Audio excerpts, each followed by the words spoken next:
किस्मत के सिक्के की कहानी। पुराने शहर की धूल भरी गलियों में एक भिखारी रामू हर सुबह मंदिर की सीढ़ियों पर बैठा रहता था। उसकी पीठ झुकी हुई थी, आंखें हमेशा नीची और कपड़े फटे पुराने।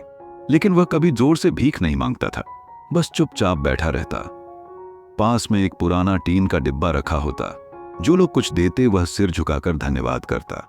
जो अनदेखा कर देते उन्हें बिना कुछ कहे देखता भी नहीं। रामू कभी एक कुशल राजमिस्त्री था। उसके हाथों में हुनर था, लेकिन एक हादसे ने उसकी टांग तोड़ दी और साथ ही उसकी जिंदगी भी। अब वह न काम कर सकता था, न दौड़ सकता था।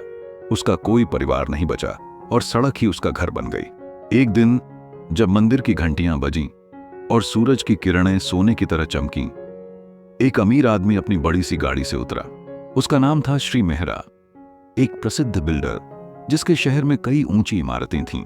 उसकी नजर रामू पर पड़ी और वह उसके पास आकर रुक गया। तुम हर दिन यहां क्यों बैठते हो?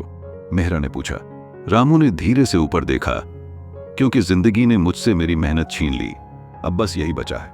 मेहरा ने उसके खुरदरे हाथ देखे, जिनमें अब भी पुराने जमाने के काम की लकीरें थीं। अगर तुम्हें फिर से बनाने का मौका मिले तो क्या बनाओगे? उन्होंने पूछा। रामू बोला, शरीर थक गया है पर हाथ अब भी याद रखते हैं। ये शब्द मेहरा के दिल में उतर गए।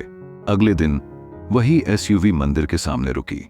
मेहरा ने रामू को एक प्रस्ताव दिया, राजमिस्त्री नहीं बल्कि प्रशिक्षक बनने का। वो एक ट्रेनिंग सेंटर खोलना चाहते थे जहां युवा मजदूरों को पुराने हुनर सिखाए जाएं। रामू ने हिचकिचाते हुए हाँ कर दी।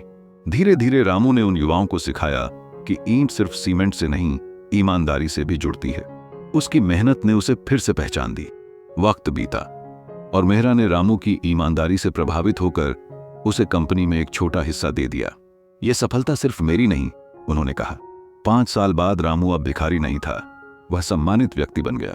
साफ कपड़े, खुद का घर और वो एसयूवी जिसमें कभी मेहरा आया था, अब रामू की सवारी थी। एक सुबह मंदिर के पास वही सीढ़ियां और एक बच्चा भूखा कांपता हुआ भीख मांग रहा था। रामू उसके पास गया, हाथ उसके कंधे पर रखा और बोला, चलो मेरे साथ बेटा, तुम्हारी कहानी यहीं खत्म नहीं होती। और वहीं से एक नई कहानी शुरू हुई। शिक्षा। जिंदगी कभी भी बदल सकती है, बस जरूरत है एक भरोसे की, जो या तो किसी और से मिले या खुद से।